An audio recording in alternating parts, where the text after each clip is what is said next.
Stephen Hill with Solve Fix Build, and I'm here to talk to you today about the Model Y release and some other cool things that happened this week. You can see the Impala behind me. Since I got the C10 done, the next item on this list, which I'll show you in some new videos coming up, is you see this steering column is down right now, and I got the new pedal box that I'm going to be putting in, which has a clutch, so that I'll be replacing the 2 pedals with 3. And I think I'm going to cut a hole there so that I can put my my new shifter mechanism and my new slave cylinder all in, and then down here I'll be putting in a new cross member. You'll be getting updates on that soon. So what are we talking about today? Well, I spent some time before I went to the auto show, and I was thinking about the Model Y. So there's something that I find very frustrating with news today, news in general. So what am I talking about? I'm talking about Tesla. So Thursday night, Elon Musk brings out the Model Y. I'll tell you, Tesla has really great battery technology, period. And what they've done in terms of energy density and packing and cooling and trying to make a cost-effective design that checks all the boxes in terms of efficiency and space, compactness, and safety, I think is about the best you can get right now. I'm not saying it's the best that there will ever be. I'm just saying that they've done good things. That being said, Tesla's cars are really the best freaking EV on the road right now. I mean, it's just apparent. As I walked around the auto show, I was looking at all the things that you really have to choose from right now. Like right now, if you want to go buy an electric vehicle right now, and you just got up and you walked out the door and you went to go buy an EV, what would you go find? You'd find a Bolt. You might find a Spark somewhere. You'd find a Chevy Volt. Well, good for Chevy. They got 3 cars out there that are electric drive, the Volt being the only hybrid of those 3. Then you got a Prius, and there's lots of different options. The Prius, Toyota has obviously dominated that market for some time. You have the Jaguar I-Pace, which I looked at in detail at the auto show, and I was so impressed with that car. What a beautiful car. The interior is just beautiful. When you sit inside, you just feel like you're sitting inside just technology. It's really, really, really interesting. I'll have to confirm some specs, but it looks like the Jaguar I-Pace has, for its price, it's $75,000.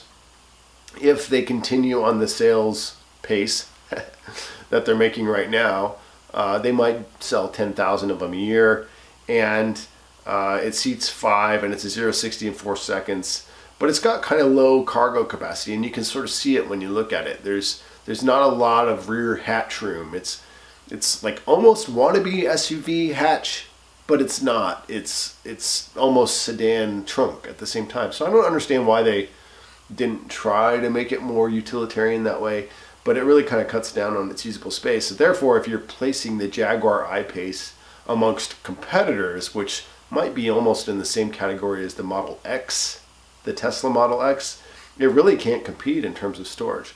However, in terms of beauty and performance, that's a hell of a car. I mean, it was the most interesting car I saw at the whole auto show. So I want to show you some specifications on the Model Y. What prompted this is that immediately after Thursday's release of the Model Y, I see a bunch of crap news come out, just a bunch of fake news, where people are like, oh, it was underwhelming, and Tesla's woes are going to be added again. They're not going to be able to do their manufacturing like they had the problems with the Model 3 before, and blah, blah, blah, blah, blah. Now, let's just recap what happened with the Model 3 and all the drama that was going in there. Just look at the facts in terms of the production of the Model 3. Take the drama away and just look at the facts.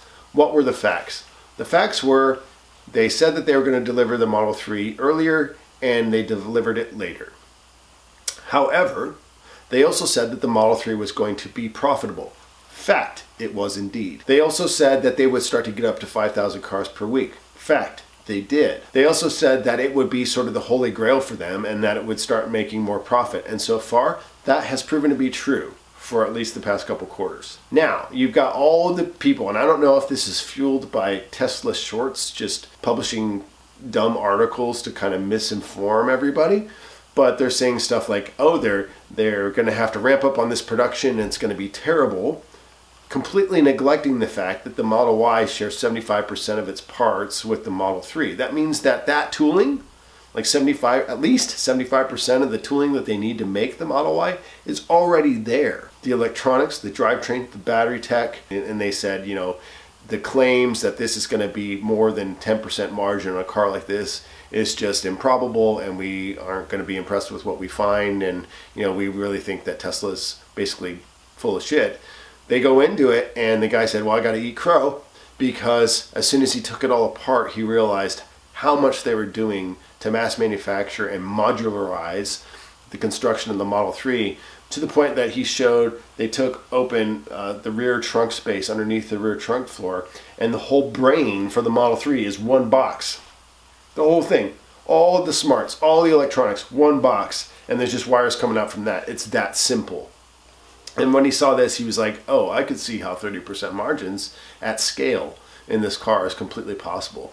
Well, now think about this. If the Model 3 had 400,000 reservations, and for all intents and purposes, they're going to fulfill and sell all of those. Whether they lost some, they gained more. So let's see what it comes out to be, actually. But, you know, they've already delivered at least a quarter or more of those at this point. Now they're entering into a segment that is in one of the highest demand in all of the automotive segments, which is a small to mid-size SUV. I don't see how they could go wrong here. You just need to start looking at the specs. So let's just go through a few of them. The Model Y, its wheelbase is 113.2 inches.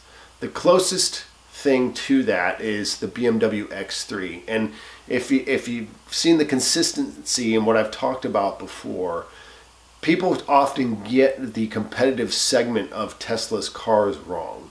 They'll compare the Model 3 to the Bolt, which is completely wrong. Like, the Bolt is a front-wheel drive hatchback. The Model 3 is a rear-wheel drive performance sedan. Totally different. That would be like comparing the Volkswagen GTI to a BMW 3 Series. Not the same car. Totally fun and different in their own rights, but not the same car, not even in the same segment, okay? So we got to get that one right. So the Model Y is very much likely targeting the BMW X3, just like the Model X is targeting likely the BMW X5, and the Model 3 is targeting the BMW 3 Series. That's an appropriate context in which to compare this car. So if you look at that, the BMW X3 has a wheelbase of 112.8 inches versus the Model Y is 113.2, which is the same as the Model 3. The range of the Model 3 is about 300 miles, and the BMW X3, of course, with gasoline is over 400 miles if you're on the highway. The price of the BMW X3 in sort of a mid-optioned category is about $43,000, and the Model Y all-wheel drive long range, not the performance, but the all-wheel drive long range, is about $47,000. Yet the 0 to 60 on the Model Y is 5.5 seconds. The 0 to 60 on the BMW X3, 6.5 seconds. The seating in the Model Y is 7, if you get the third row option. The seating in the X3 is 5. The cargo capacity in the Model Y is 66 cubic feet with the back seat down, and the BMW X3 is 62.7. So the Model Y is beating the X3 on all those categories, and of course in the 0 to 60 time, the Model Y is going to feel like a way better performing machine for about the same price. So think about that. There's another competitive area to think, and this might not be the right segment, like the Honda CR-V. It's a little smaller. It's 104.7 inches in its wheelbase. Its mid-range option price is about $29,000, and it sells 379,000 units of the Honda CR-V per year, okay? The BMW X3, by comparison, sells 40,000 units. So we're talking about a segment where you could potentially sell an order of magnitude difference in quantity of vehicles. 40,000 on the X3 versus 379,000, almost 400,000 for the Honda CR-V. Now what's the Model Y going to do? If the Model 3 is any indication, selling 100,000 units per year is quite possible. So think about that. This is a completely new segment, and I think this is what everyone is missing. They make all these really unrelated claims about Tesla, the manufacturing woes, the pricing, whether or not they're going to be able to sell the cars. I think them being able to sell the cars is a foregone conclusion. Back to the auto show. I'm walking around and I'm looking at all the cars available today. Chevy Bolt, Spark, Volt, Toyota Prius, Ford Fusion Hybrid, Toyota Camry Hybrid, and Jaguar I-Pace. The Jaguar I-Pace, out of all of them, like the only true like performance, really amazing EV, but it's way in a different price range. We're talking about the $30,000 to $50,000 price range, which is, you know, bracketing the average price of cars that sell today in the market. The Model Y is a new segment. It is a performance mass market car. You know, BMWs are niche performance cars. And then mass market cars are things like Toyota Camrys and Honda Accords. Or in the SUV segment, Honda CR-Vs. The Model Y is everything the Honda CR-V is, plus more. And it's a performance car, and it's very likely to sell at much greater quantities than the BMW X3. This is a totally new world here, right? And since it's using so much of the architecture from the Model 3, which is deemed already to be one of the most profitable platforms in terms of margin in the market today, now you're just capitalizing on that invested infrastructure and capital even more, and you're scaling even more, which you're getting your prices by volume down even more, which means you're getting your margins even higher. So the Model Y and the Model 3 together as a mass market force has tremendous implications, and I think everyone is completely overlooking that potential. So whether the Model Y is underwhelming or whether the Model Y is really a surprise, and I don't think it really was. I mean, everybody knew it was going to be based on the Model 3, and when it came out, it looked like it was based on the Model 3. It's going to be a good selling car. I mean, if you think about it, somebody's going out in the marketplace and they're thinking, you know, I want a performance SUV that has a lot of utility, and I want something that's going to look cool. I don't want to look like I'm driving a CR-V around because everybody's got a CR-V and I can afford to spend, you know, say something in the 40s. BMW X3 is one choice that you could have, or you could look at the Model Y. You might also be looking at something like the Mazda CX-5. You know, that's a performance mid-size SUV. By comparison, they sell 150,000 of those units per year at a sort of mid-level option price of $36,000. It's got a 350 plus mile range, a wheelbase of 106.2 inches, and the cargo capacity is pretty limited in the Mazda CX-5. It's 30.9 cubic feet. Think about that. If you're comparing those options, the Model Y just beats the X3, the Mazda CX-5, all those together. Now let's talk for a second about the Hyundai Kona EV. Well, first of all, that is only front-wheel drive, and I saw a Kona at the show. It was not an EV, it was the gasoline version, and it's small. It's very small. It's like Honda CR-V, maybe even smaller like Honda HR-V, somewhere in between those. Its wheelbase is 102.4 inches. Its range is 258 miles electric only, and it's optioned at $41,000. So you're getting a lot less car for almost the same price in the Hyundai Kona. I just don't even think it's going to be competitive with the Model Y. It can't be. It's not even in the same world. And I am really not trying to be a Tesla fanboy on this channel. You know, you've seen my other videos. I've talked about the Rivian. I've talked about Bollinger. I really like Bollinger. I'd like to have a Bollinger. I'd like to have that instead of a Tesla. I like the Tesla vehicles, but I don't really want one in terms of the kind of utility that I need. But I do think that right now in the market, the Teslas are just the best looking, best performing EVs you can buy right now. Another thing to think about is when people say that Tesla's got a lot of competition coming, again, for the reasons I just explained, no, they don't. They don't. Because there are no cars in the segments that Tesla has created on its own. There are no cars, I'm going to say this again, there are no cars in the segments that Tesla has created on its own. There are no performance sedan EV competitors. There are no performance SUV EV competitors until maybe now you start to consider the Jaguar I-Pace as a competitor to the Model X. But after what I saw today, it's not. They're really not the same kind of car. The Model X is its own car. It really is. There are no larger sedans like the Model S that are full EV that really compete with it. The Porsche Taycan or Taycan, or however the heck you want to pronounce that, might be a Model S competitor, but they're not going to sell in the same volumes that the Model S does. They just won't. So I think what Tesla is doing is pretty astounding, is they are making cars that have defined their own segments. They will sell them in volumes that are larger than any competitor that will try to enter that market too, because they defined the market. They defined that segment.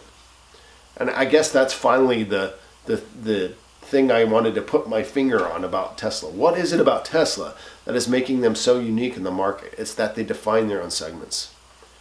So I don't know what to call them, like mass market performance segment. Like that didn't exist before, and it does now. And it's all EV, which is just incredible. If you look at the price ranges on the Model Y, sort of the competitive zone in which the Model Y exists is the Honda CR-V, again, the BMW X3, the Hyundai Kona EV, and the Mazda CX-5. It's arguably a tad more expensive than all of them. It's $47,000 in the mid-option price range, and the mid-option BMW X3 is $43,000. So it's going to be $5,000 to $10,000 more expensive than anything in that segment. However, still within reach when you look at what you get for that. What you get for that is more cargo capacity and better performance. Tesla, again, has already done this and demonstrated dominance in other markets. If you consider the Model X, for example, mid-option price is about $88,000. Its nearest competitor right now is, in terms of a gasoline vehicle, let's call it the BMW X5. A mid-option to BMW X5 is about $60,700. Or you could go maybe get the Rivian R1S, which is going to start at $69,000, and that's not going to be here for a couple years, as you saw in my last video. I also put the GMC Acadia in here just for fun. What's a GMC Acadia going to get you? A mid-optioned GMC Acadia is going to be about $35,000. It's going to give you 7 seats and 3 rows. It's going to give you all-wheel drive. And it's going to be a good family car to have. And so if you're out in the market looking for a GMC Acadia, you might be in the same market as a Model X, but the Model X costs about twice as much. So the Jaguar I-Pace is right there priced next to the Model X, and it doesn't have the same performance, it doesn't have the same cargo capacity, it doesn't have the same seating. The premium of the Model X continues to demonstrate that the Model X is going to sell more vehicles than the competitors. The Jaguar I-Pace is on track to sell about 10,000 units per year. The Model X is selling somewhere above 30,000 units per year, depending on which sources you look at, compared to, say, the GMC Acadia, which sells 88,000 units per year. So again, what Tesla is doing is if they can move the prices down and put them into segments where there's much more accessibility, they're redefining a completely new segment, a mass market performance segment that nobody else has, nobody else can do, and they're doing it for a slight premium, and the premium is worth much more than the dollar value that it represents.